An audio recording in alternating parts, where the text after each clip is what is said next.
Hello, everyone. Welcome to tonight's My Journey webinar, Highly Selective College Admissions.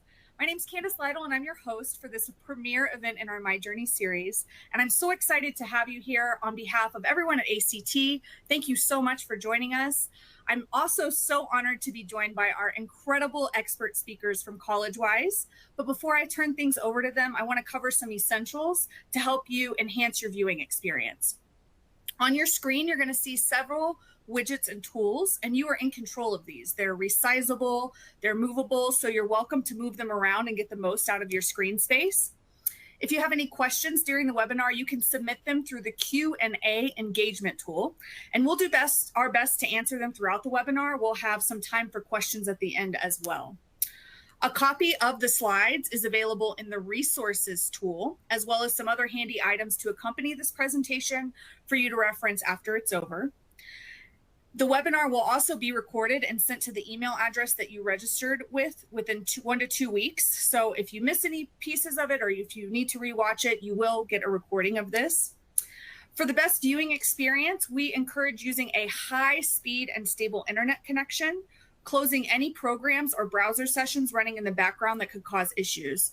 Our webinars are bandwidth intensive, so anything to conserve your bandwidth will help. And if you find that things are still lagging or the sound stops, you can use Control F5 to refresh. If you're struggling with anything else, you can check the help tool at the bottom of your screen. And finally, if you need a refresher on any of this, there is a webinar viewing tips and reminders slide on the screen below that will remain visible the entire webinar. If you have any issues, click the On24 Help button at the top of the screen. Okay, I'm ready, and I hope you are too. At this time, I'm going to turn it over to our friends at Collegewise so they can tell you a bit about themselves and jump into our admissions insights related to highly selective colleges. Thank you. Turn it over to you, Belinda. Hello, Candace and the whole team at the ACT. Thank you so much for the lovely warm welcome, as always. We are so excited to dive into this topic. As you know, tonight we're going to be talking about highly selective college admissions, the myths, the facts, and what really matters if you're considering applying to those schools. So I'm Belinda Paris. I'm the Director of Partnerships at Collegewise, and I work really closely with fantastic organizations like the ACT and schools around the United States to help bring Collegewise's college admissions expertise to as many families as possible. In a moment, I'm going to tell you a little bit more about Collegewise, but first, we want to know just a little bit more about you so that our speakers can tailor their presentation to this audience that we have here with us tonight. So I'm going to launch a quick poll. So the question is, who is joining us today? Are you a parent or guardian? Are you a student? Are you a parent, guardian, and a student? Or maybe you're a counselor or educator. Just answer the question and make sure you hit submit as well so that we can see that come through. So it looks like about 30% of the audience has answered the question so far. So I'm going to give it another few seconds before we share the results, and then I'll move on to the next question.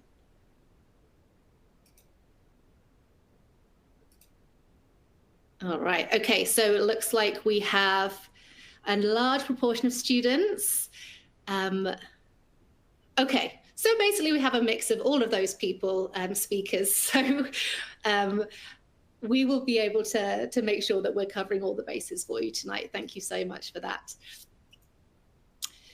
So now I'm just going to go ahead and introduce you to Collegewise. Some of you may not have heard of us before. So before we jump into the presentation, I want to make sure you understand why we are the experts when it comes to this topic. So Collegewise is a college admissions counseling company. I think that's a good place to start, with a really strong philosophy to be the most trusted source of expert advice to help students access the transformative powers of higher education. So what does that mean? Well, there is a lot of noise out there in this space, and it can be really hard for families to know who to trust. I'm sure there's some parents and guardians nodding as I say that. So our goal really is to be that source of truth for families.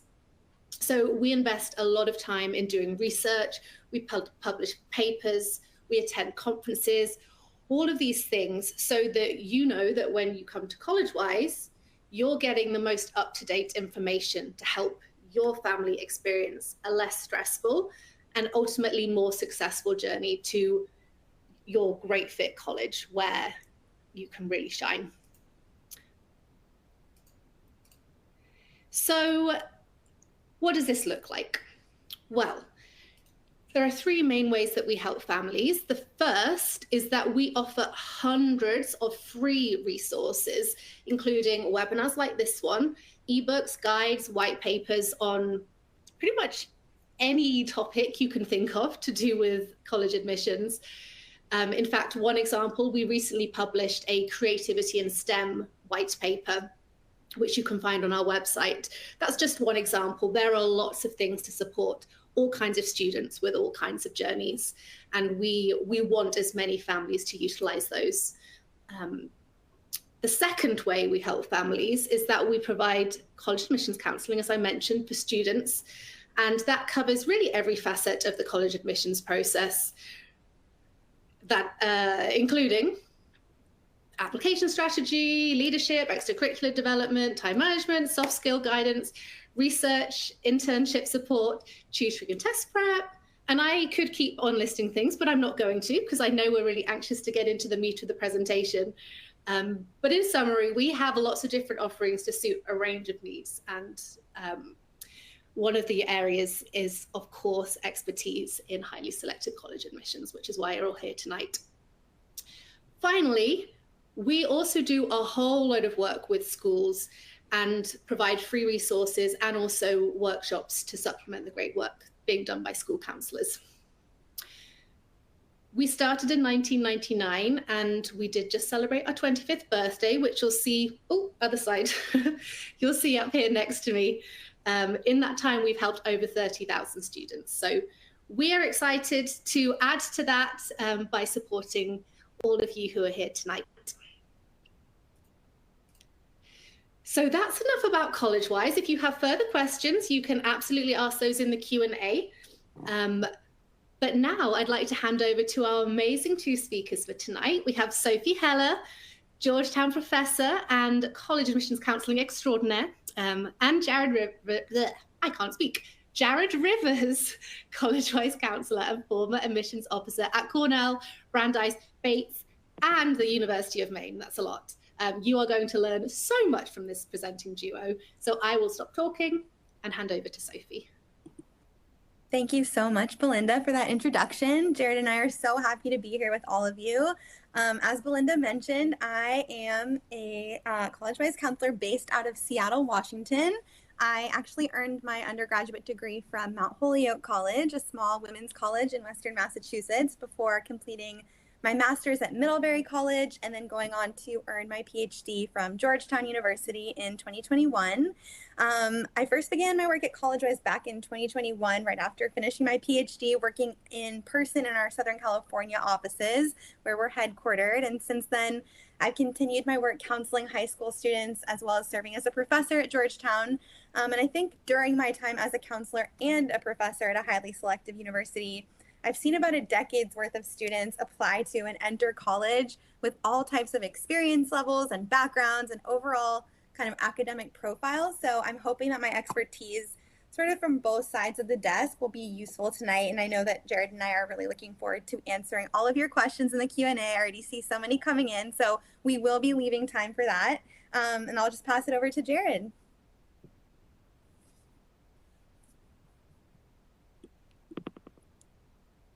All right. Well, thank you guys so much for being here and making time to be here with us tonight.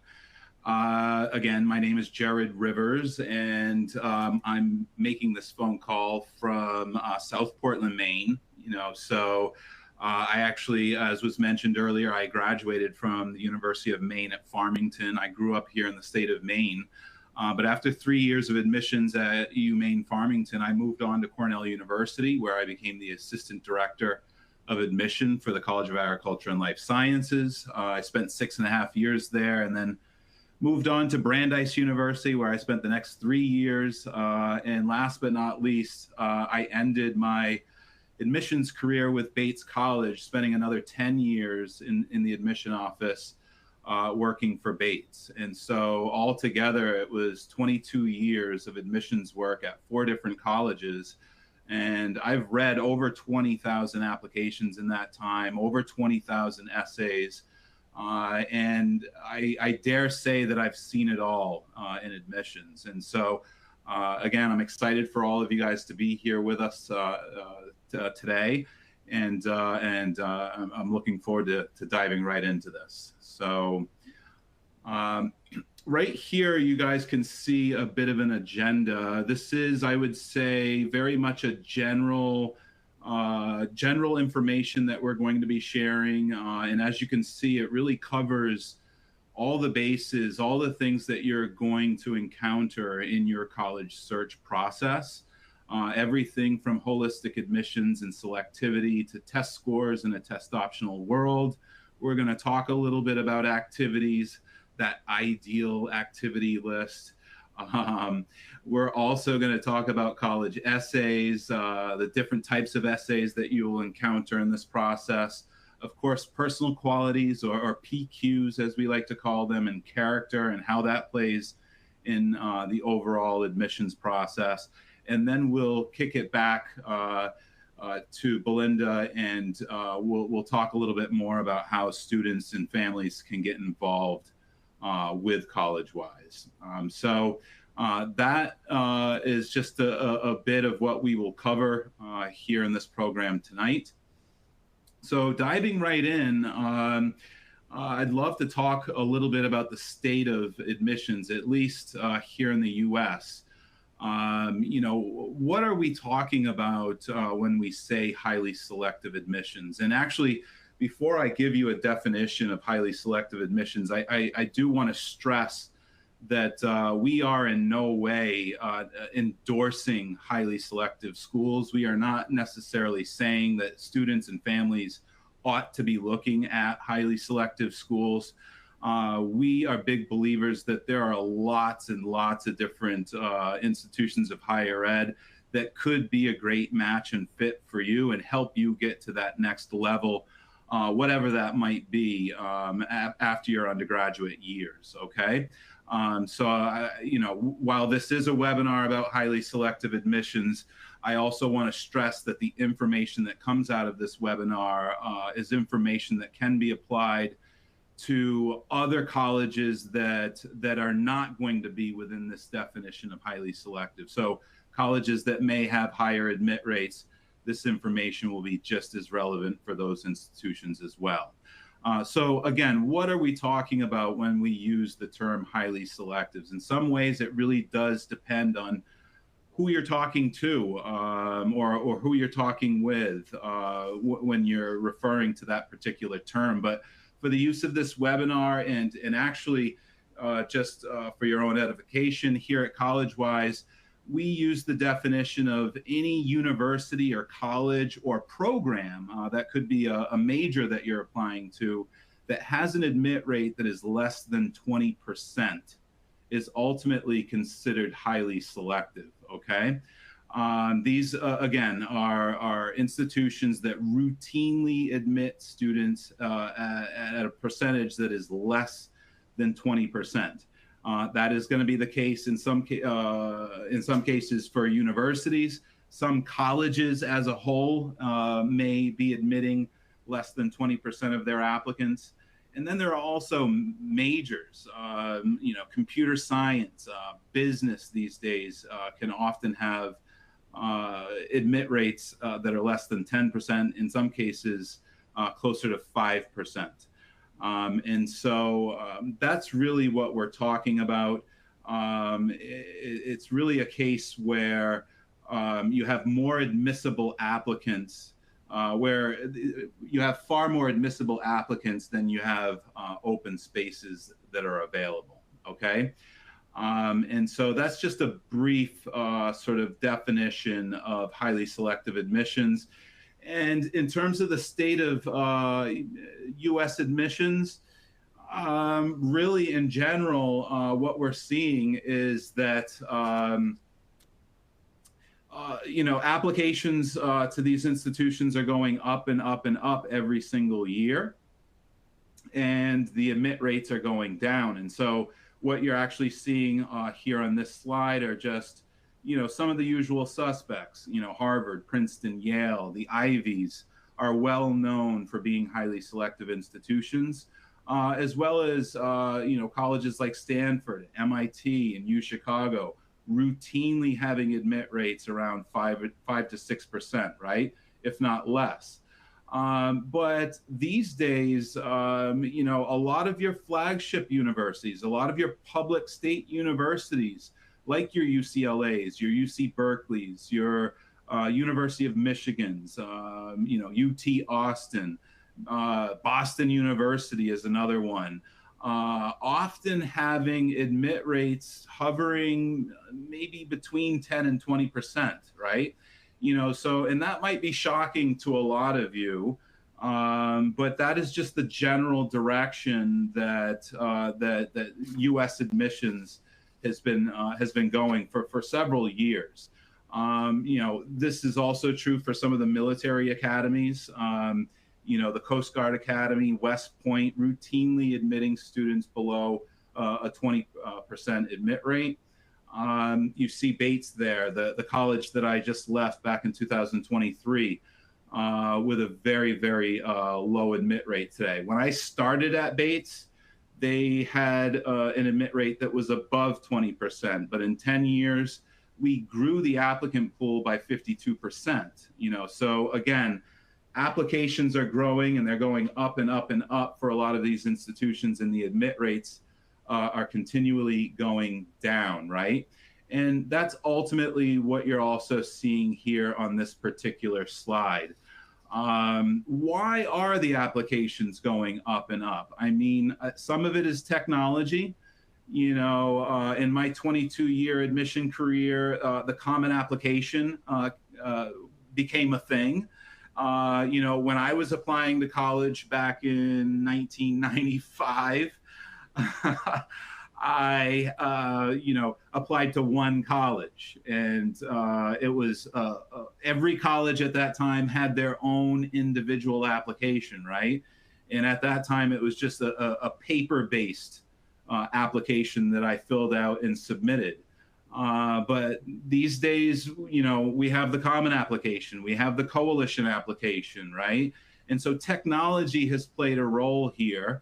And despite the fact that birth rates are going down here in the US, and as a result of that, the number of high school graduates is actually going down, is dwindling. So it's not more students, it's just the sheer fact that students are applying to way more colleges and universities than in years past, okay? Again, I only applied to one college. It's quite normal for a student to apply to 10 to 15 schools, if not more than that here in 2025, okay? So you can clearly see here, just looking at this slide and looking at the numbers, looking at the trend, taking in some of the information that I'm sharing with you, that, again, applications are going up, despite the fact that enrollment numbers are slightly decreasing. Okay, I love this slide because it really illustrates a very strong point, which is that obviously you can see we have 33,800 high schools here in the US, which also means that we have approximately 33,800 valedictorians. Yes, it may be the case that every high school doesn't necessarily rank their students these days, but someone is the strongest student, at your school. We have likewise 33,800 different class presidents, but there is only a little over 1,600 spots at Harvard, right?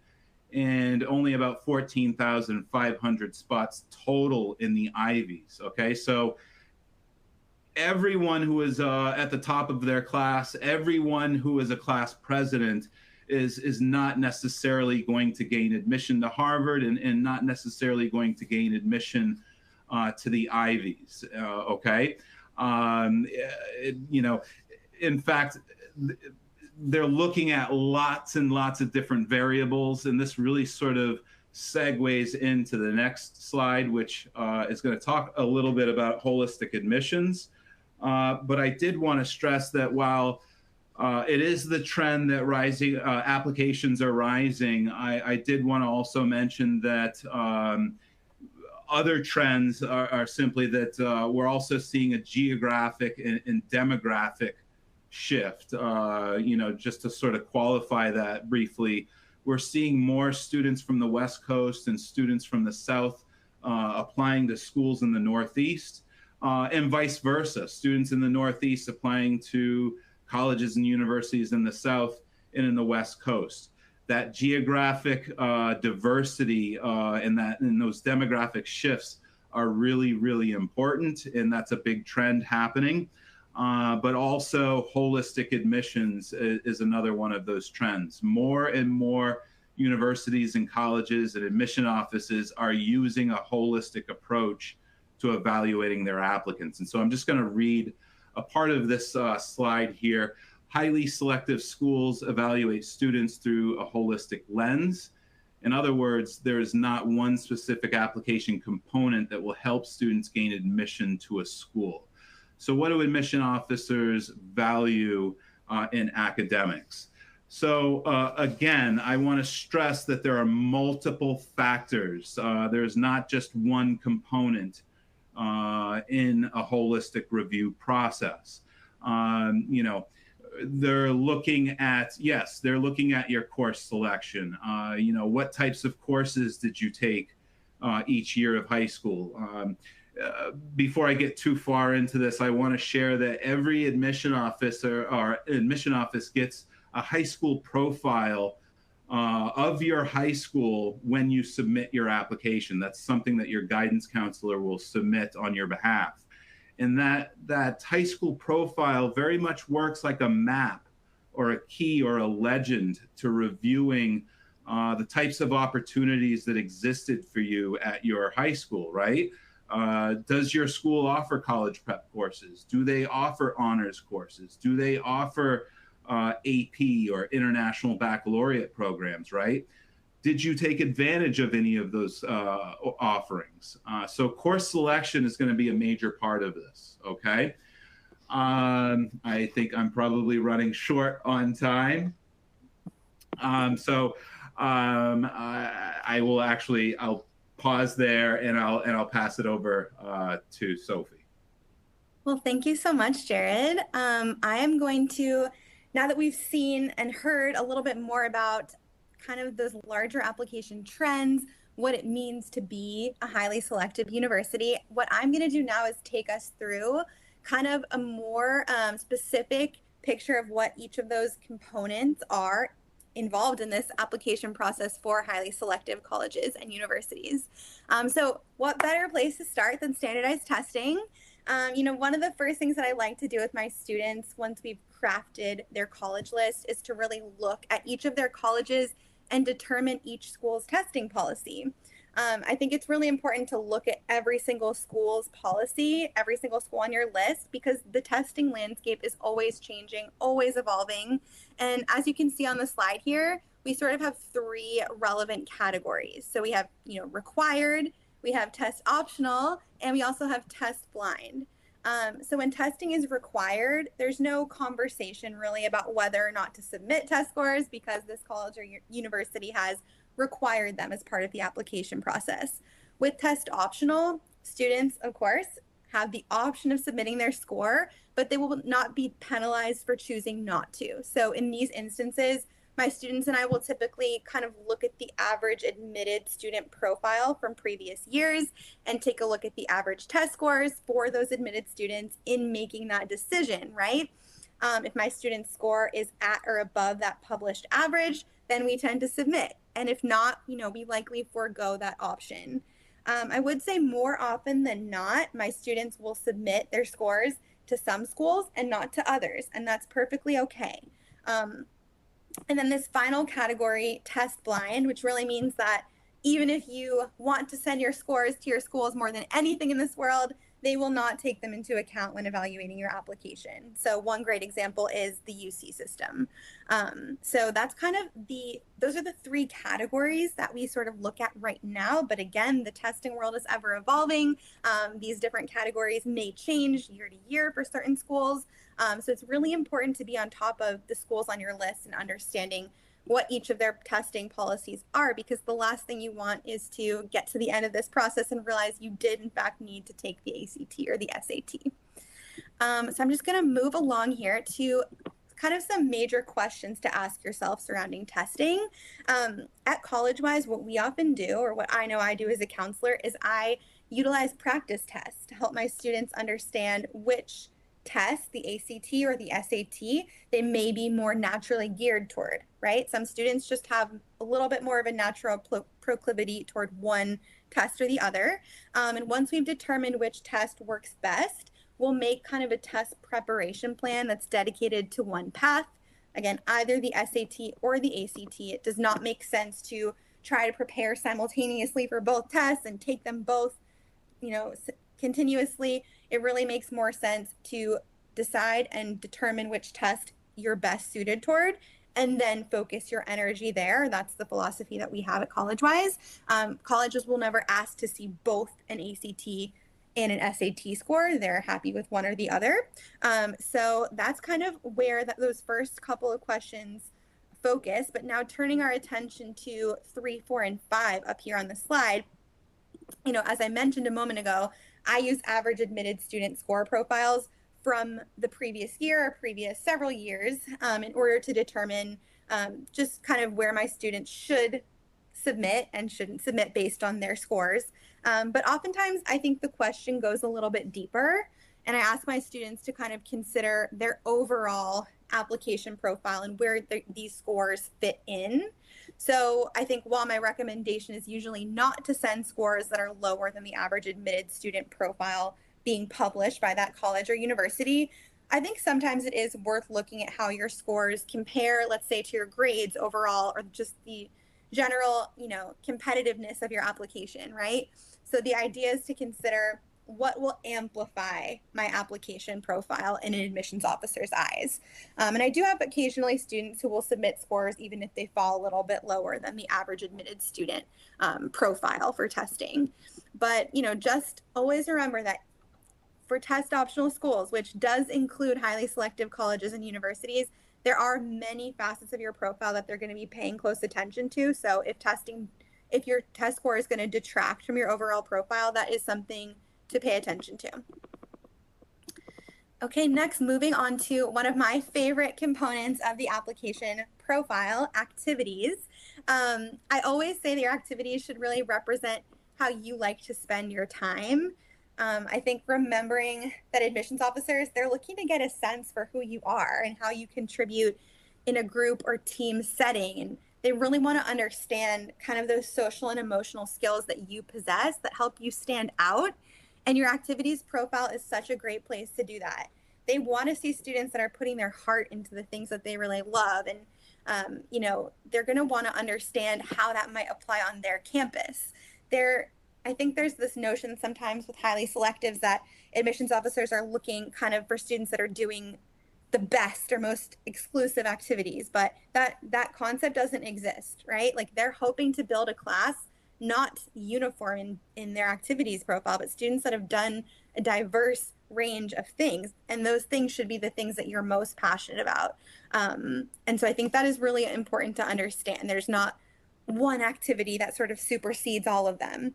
And sometimes parents ask me this question, like, which of these two activities will look better? And I always say, well, which of these two activities is your student more passionate about? Where do they feel like they're going to have the greatest impact? And how will this activity better, help an admissions officer better understand the community impact that they're going to have on their campus? Because that's really where, an admissions officer's eyes are focused. They want to understand what you're going to bring to their campus when you actually arrive. They don't want students that are going to just pick up a bunch of things and drop them once they get to campus. They want students that have demonstrated longevity, because that tells them, okay, this student is going to bring that same impact to my school. For example, I have a student who, she loves chemistry and art, and she created this whole social media presence to help teach little kids chemistry through her artwork, right? So that was just like a really creative, unique example of how she was able to make an impact, a surprisingly big impact, doing something that just combined her passions that made her unique. I have another student that taught herself to play guitar, and she now dedicates hours every week to composing her own music. Oftentimes students think these types of things don't count because they're not like official clubs at school, or they don't fall beneath this formal category, but they absolutely do help your admissions officer get a better picture of who you are.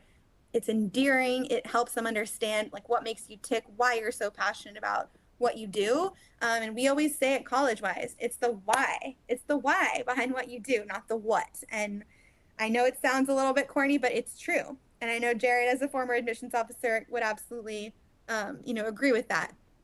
And I think if you don't choose this route and you try to paint a picture in your activities profile of something that's not authentically you, that's transparent, right? These admissions officers have been doing this for a long time. They see a lot of applications, hundreds every week. And I think that, they really are excited about students that are being their authentic selves and pursuing the things that they authentically love. So moving on now to the personal statement, my personal favorite part of the admissions process. I think that at Collegewise, one of our biggest essay principles is the importance of sounding like you. Much like in the case of the activities profile, right? Admissions officers are so much more interested in connecting with you in this narrative portion of your application, with who you really are, with a story behind, your life that may not be entirely visible to them on paper. And this, again, is not a place to try to impress admissions officers. You're going to impress them with your transcript, with your Common App. There are plenty of spots to try to impress them. This is not the place to do it. I think that, college admissions officers, they don't seek to read essays that are chock full of like the biggest words you've ever heard of or looked up in the dictionary. If it's not a word you would normally use, it shouldn't be in your college essay, right? I always repeat the Collegewise tip that I should be able to drop your essay down on a table in a cafeteria at your school with no name on it, and someone should be able to pick it up and know exactly whose essay it is and wonder why that student left that essay there. They should know immediately who that essay belongs to, because it just exudes your personal voice and an evolution in who you are. And again, this is what is going to endear an admissions officer to you. This is what is going to make them want to advocate for you when they go to committee. And there really are only so many places on the application where you are able to connect with your admissions officer and speak directly to them. So you really don't want to waste this place to do that. And I think just focusing on showing your creative, authentic, unique self, as simple as that sounds, that is really where I think a lot of students' essays can shine. So now, I think Jared touched on this a bit earlier, but thinking through personal qualities, if you see here, 100% of highly selective colleges, when polled, they did mention positive character attributes as being of either considerable or moderate importance. So this really highlights what we've been discussing, in terms of using the more narrative or personal aspects of your application to really give a solid picture to your admissions officer of what drives you, how you treat others. Are you a self-starter? Are you kind? Are you someone who uplifts peers? As a professor, I can say that a huge factor in the students that I see who are admitted to highly selective colleges is that they've demonstrated in high school that they're able to work collaboratively. They're injecting positivity and enthusiasm and zest for learning into their immediate orbit. This is something that admissions officers, they have to consider this when they're deciding who to admit. they have to think through, like, who will be a good roommate, who will be, an active participant in class, who will add to our community in all of these ways that we need. And I think once you've already met those baseline academic and testing requirements for admission to a highly selective, there's this whole other factor, which I kind of call like the X factor. They already know that you can excel academically, but these personal qualities and characteristics, they go a step further. And they're not necessarily something demonstrated by being the president and captain of every single society or club. That's wonderful, but they also are going to look deeper. They're going to look deeper into who you are. And I think, the biggest questions that they're really looking to answer is, do you stand out? Was it evident that when you asked a teacher for a letter of recommendation, they were over the moon to write one for you? Is a school going to wholeheartedly miss your presence when you leave, when you graduate? These are the types of questions that, even when you're considering who to ask for letters of recommendation and how to make a greater impact in your school community, these questions, I think, should really be on your mind. So now turning to yield rates and deadlines. While in the case of most highly selectives, demonstrated interest will probably not make a huge difference, there is kind of one important form of demonstrated interest which I do want to pause to talk about for a moment, and that is early decision, or things like restrictive early action. So when looking at yield rates for colleges, and yield rate just refers to the percentage of students who enroll after being accepted at a university, we want to consider some of these numbers here on the slide in terms of things like early decision. So as you can see, many schools are filling a good amount of their incoming classes through their early decision rounds. So we don't want you to see this and assume, okay, well, it's super easy to be admitted ED. That's not the case. There are many factors that comprise the pool of students colleges are pulling from for ED applicants. However, I do think it is important to know that by the time they get to their regular decision pool, if they've already admitted 55% of their students ED, they only need to fill 45% from the regular decision pool. So what applying ED does is show your admissions officer that they can be 100% positive and confident that you will attend if you're admitted. Yield protection, right? They can assess right then and there, what that means for their enrollment targets down the road. And that kind of allows them to unlock this piece of information. So it's not necessarily easier. It's not a sure thing by any means. But ED does kind of give them a little bit more information. And it does very effectively convey your commitment to the school. But I do think, of course, it's always necessary to really determine whether that is the right option for you. And I don't tell my students they should apply ED unless they are 1000% without a shadow of a doubt sure that that is their top choice school.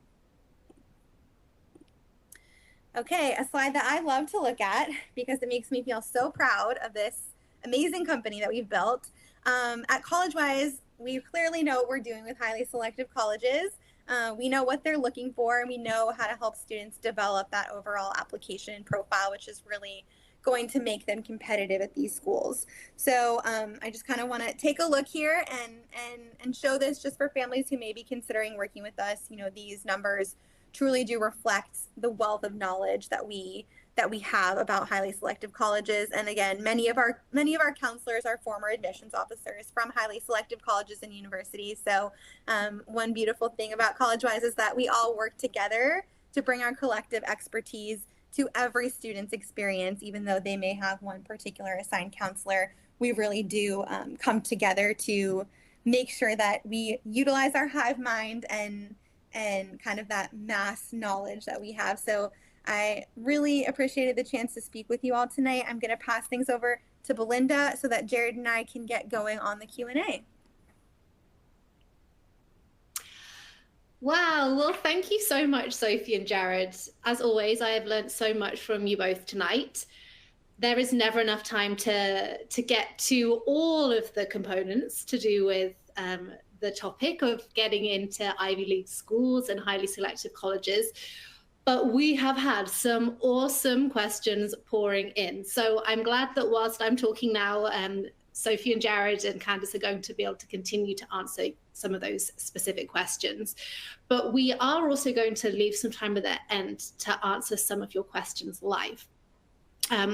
So before we get into that, I have seen a few questions coming through asking for a little bit more information about how Collegewise supports families. So I'm going to spend 1 minute wrapping up there and answering some of those questions before I then start feeding some of the highly selective admissions questions to Sophie and Jared. So I know you've all heard a lot of helpful insights today, but you also may be sitting there feeling potentially a little bit overwhelmed and wondering, okay, this is all great information, but what does this actually mean for me and for my student? And that is really where Collegewise comes in. As I mentioned earlier, we've been doing this work for 25 years. And in that time, we've helped thousands of families navigate this journey. So as an organization, we strongly believe that every family deserves a more simplified and successful approach to this college application process. There is so much noise and misinformation out there, but you can be sure that when you come to Collegewise, you are getting the accurate information about this process. We provide a safe space for parents, for students, for school counselors to come and to feel more confident about what's going on in this landscape. Our goal is to take the pressure off students and parents so that you don't suddenly, as a parent, feel like you need to become this college admissions expert once your child gets into their sophomore year. Absolutely not. Collegewise provides a whole range of resources from free through to one-to-one support that is delivered by amazing counselors like Jared and Sophie and 100 other amazing counselors that we work with. So what we do is we help provide guidance for families that covers basically every single aspect of, maybe not every single, pretty much every single aspect of the college admissions process, from application strategy to essay support to project management, test prep. We have options for every budget level, ranging from our hundreds of free resources and events, as I said, right through to our one-to-one counseling support. So I'm going to go ahead and launch a really quick poll so that you and the audience can tell us how Collegewise can best support your family.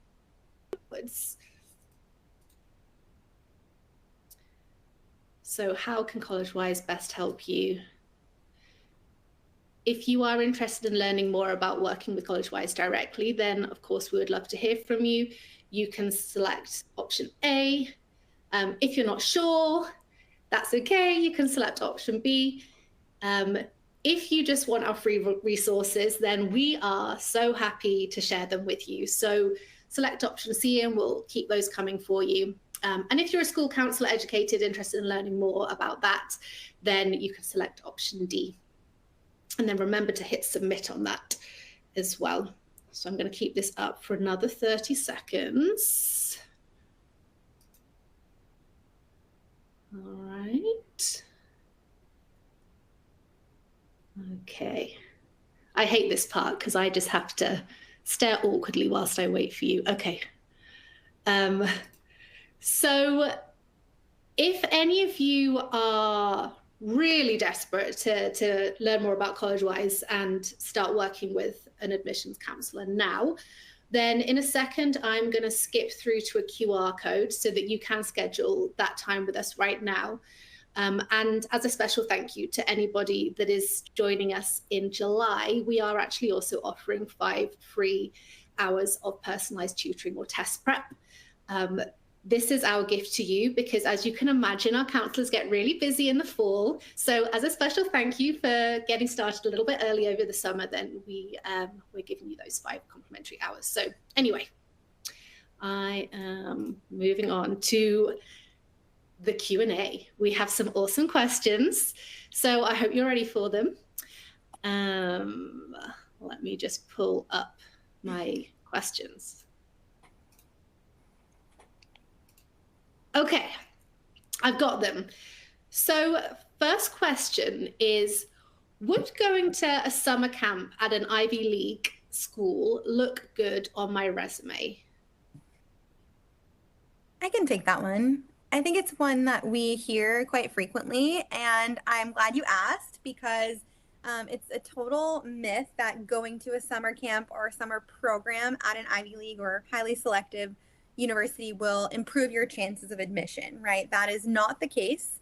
I think that when my students propose these programs to me, what I will often say is, okay, of course, inform them it's not going to up their chances of being admitted at that school. Whether it's worthwhile, I would really defer to the student and asking, why do you want to do this program? Is there a good reason? Is there something really clear that you hope to get out of it? Maybe a professor you could work with. Maybe there is a really interesting research topic you'd get to develop there. And so I think it's important when talking about these summer programs that are paid opportunities to make sure it's something that you're really going to be able to get something really valuable out of. And it's certainly not going to increase your chances of being admitted to that school. The only other thing that I would add there is that if you decide to do that course or that camp, in many cases, that information will become available to the admission team should you submit an application later on. So obviously, if you choose to do it, you really want to perform at your best. Thank you. Okay, I love this next question. Thank you, Samuel. If you could only give students one counterintuitive piece of advice, something that goes against common admissions wisdom, what would it be and why? Got to think about that one. One counterintuitive piece of advice? Yeah, something that is normally not what people would think. I've got one.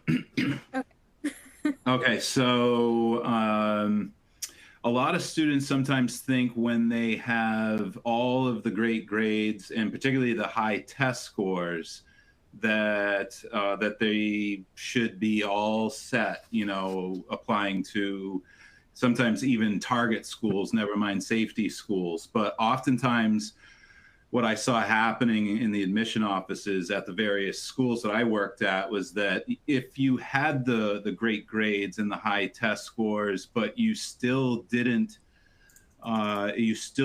really interact with that institution at all, maybe even your first interaction with that institution was submitting your application, we often theorize that, well, while this applicant is academically admissible, they're also admissible to lots of other places. And so let's kind of move on from this applicant because they don't seem to be terribly interested in us. So I say that to say that it behooves you not to demonstrate your interest. Not every school will demonstrate interest, or not every school uses that as a part of their admission process, but you can learn a lot about every school that you may be applying to while you are demonstrating your interest. And so I think there are advantages of just taking those steps anyway. Hopefully that makes sense. Thanks, Jared. Anything pop into your mind, Sophie?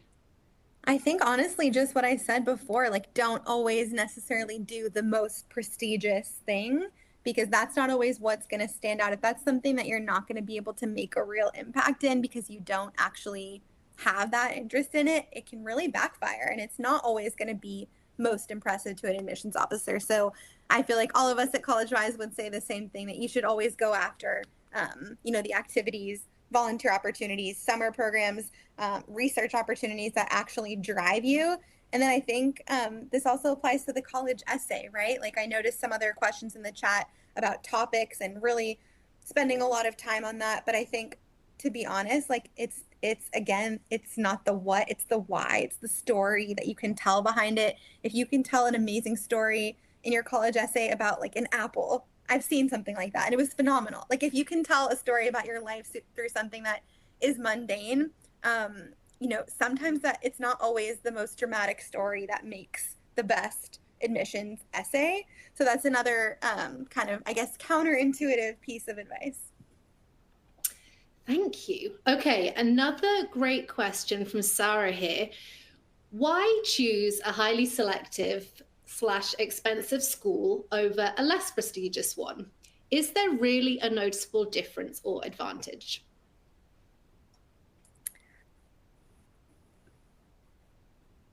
It's a philosophical question, I think. This is a big question.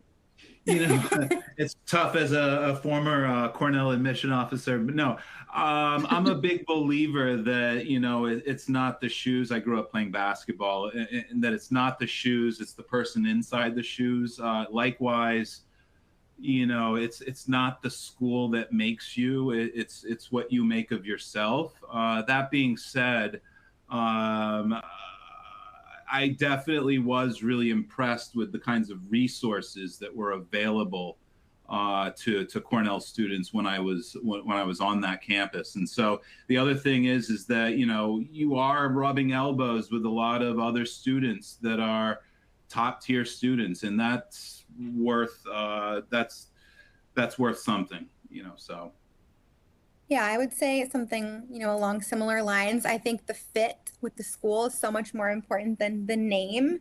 However, I do think that certain institutions like alumni networks might be more active, or the name of the school, like it certainly can help you kind of get a leg up in terms of your first job, your first internship, but that's certainly not reserved for highly selective colleges. And of course, there are students who end up at highly selective colleges and chose it because of the name, but it really wasn't the right fit for them. And then they may end up wanting to transfer, or not having that phenomenal college experience because it just wasn't the right fit.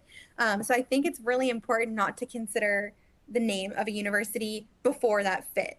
But I also won't negate the opportunities, like Jared mentioned, that you can glean from having a university like Cornell, Georgetown, any of these highly selective universities next to your name. It does carry some weight, and I think it's just important to keep in mind that that weight is not reserved exclusively for highly selective institutions. There are many, many, many thousands of colleges and universities in this country with phenomenal reputations and alumni networks that are just so deeply connected to helping students and helping them get that first job and leg up when they graduate. So it's not a clear-cut answer, but those are the factors to consider.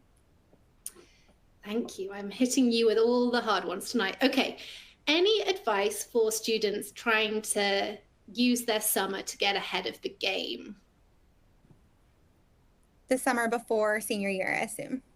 I don't know. There's one person, there is one person here asking specifically as a rising senior, and the other person asking has not specified. So let's go with rising senior.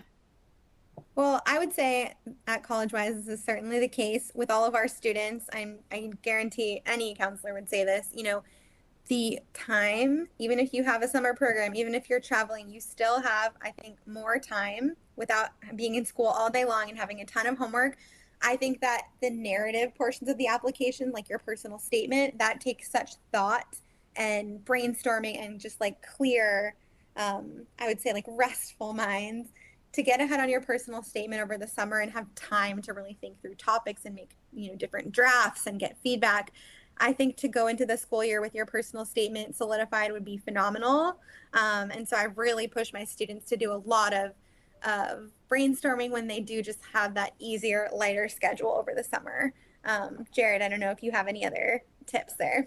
Yeah, I would just add that, you know, a general question that admission officers are asking themselves as they review your application is, what is this student going to do on our campus? And they're always wondering what you do with your free time, whether that's after school during the school year or if that's in the summer months. You know, it's going to be different for every student, you know, due to their own individual circumstances. Due to the opportunities at their high school, the opportunities in their neighborhoods, so on and so forth. So it's not a cookie cutter mold, but the more that you can preemptively answer that question with the thought behind it, what are you going to do when you come into this community beyond what you're studying? Because there are lots of different things that they're looking to fill. They've got debate teams, they've got athletic teams, the arts, the music, all of these different areas.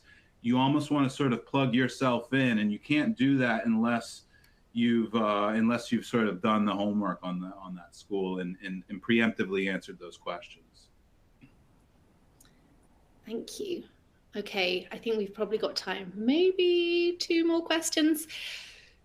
So the next one is, do I need to take a ton of APs to get into a highly selective college?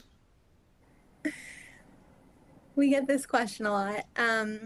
What I always tell my students is that if they are, let's say, proposing they're going to be majoring in STEM, then and applying to a highly selective, then I absolutely think they need to be taking AP classes or getting to the highest possible level at their school, whether that's an AP class or not, in those STEM-based subjects. Because, of course, your admissions officer is going to be checking to see, okay, so-and-so proposes they want to be a physics major, but why did they not choose to take AP physics? That doesn't make sense.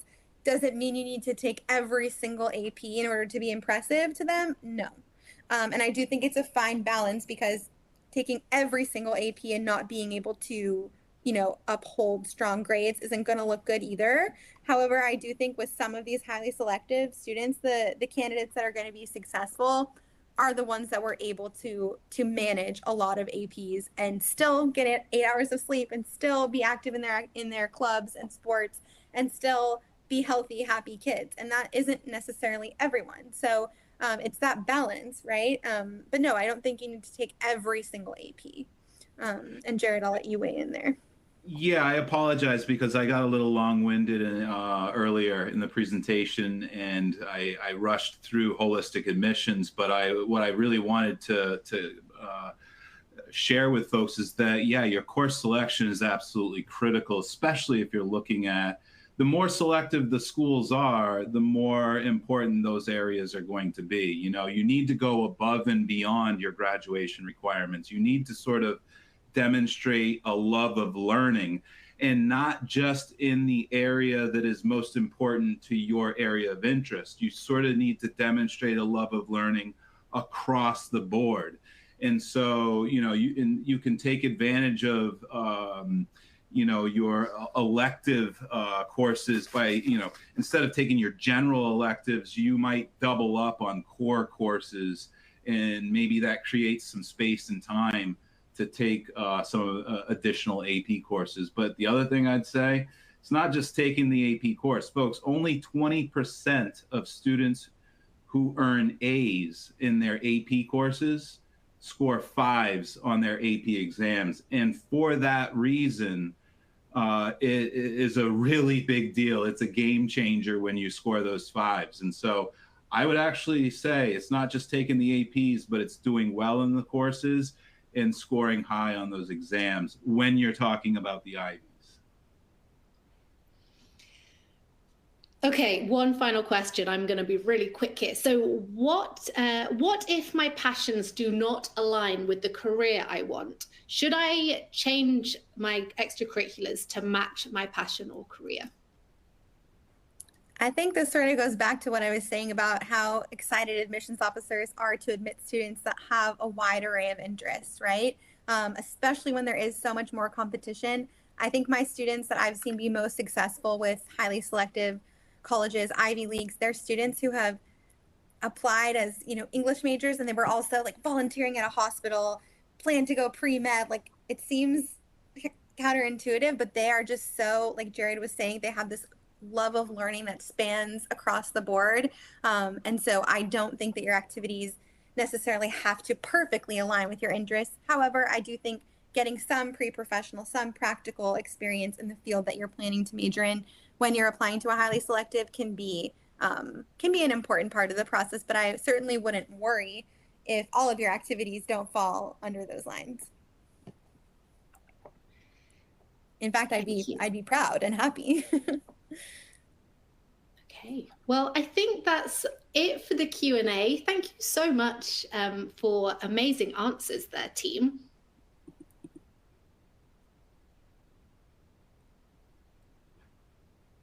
All right, well, I will go ahead and wrap up. Thank you so much to Collegewise and to our incredible presenters tonight, Belinda, Sophie, and Jared. Your insights are so valuable, and I know it's going to help what an overwhelming process and overwhelming time this can be for students whenever they're looking at these highly selective colleges. We so appreciate you being here with us and helping to further the mission of supporting our students and their champions. I saw several questions in the chat about this webinar. It will be emailed to you to the email you signed up with. It's also going to be available on ACT.org on our My Journey page, as well as the presentation if you'd like to be able to go ahead and download that. So you'll receive that via email, and then it will be on our website. And then some last items before we say goodbye. When our webinar ends, there will be a survey that pops up, and we'd really appreciate it if you could take 5 minutes to let us know how we did and how we can best support you in the future. So on behalf of ACT and Collegewise, thank you again for joining us, and we'll see you at our next My Journey event with Collegewise, the College Knowledge Night for 9th through 11th graders on August 27th. Thank you so much.